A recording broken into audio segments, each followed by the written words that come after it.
The first wave of data to come in from Census 2010 has given us quite a new look at neighborhood level change. And in terms of Central East Austin, you see two things. You see really sort of the tail end of the last period of predominance of African American households in East Austin.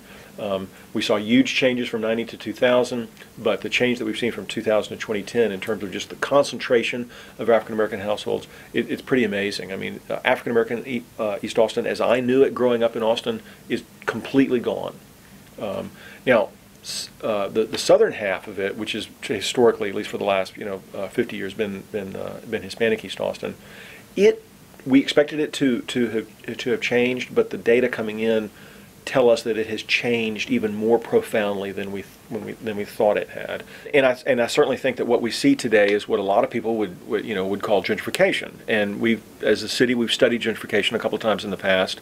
And the first issue that we wrestle with is, well, how do we define gentrification? And so we reached out to sort of a higher authority and looked at the Brookings Institution, and they define it as the displacement of lower income households by higher income households. So there are a couple of key words in there. Obviously it's displacement and not replacement. Higher income by lower income. A lot of individuals would like to then add another switch to that, and they would like to add a race card to it. And they'd like to say that households of color of lower income being displaced by upper income white households. But to me, I think it's far more complicated. When you look at East Austin as a whole, there are parts of it that are changing, but also parts of it that are still relatively stagnant. But I think one of the points I want to try and make is that there's been this overall sea change in how East Austin is perceived from kind of the greater community or the market. You and I talked about gentrification and sort of the two well-known groups of, I think, what most people would call victims of gentrification, and that's fixed-income seniors and low-income renters. So then you sort of have to ask yourself, well, what is it that a city can do to actually sort of mitigate the forces of gentrification? Because gentrification is I think, a market-driven, sort of organic, almost this inevitability once the factors are put in place. And I think that at best we can do things in terms of giving seniors tax breaks or freezing their taxes so that they're not completely taxed out of their homes at a stage in life when they shouldn't have to be worrying about moving.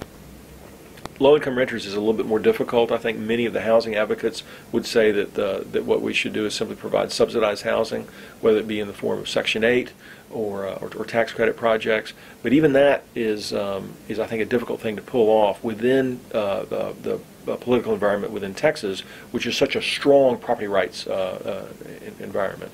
But I think that East Austin will become an extremely expensive neighborhood to live in. And so, the bohemian households, they'll be long gone and priced out by a second and third wave.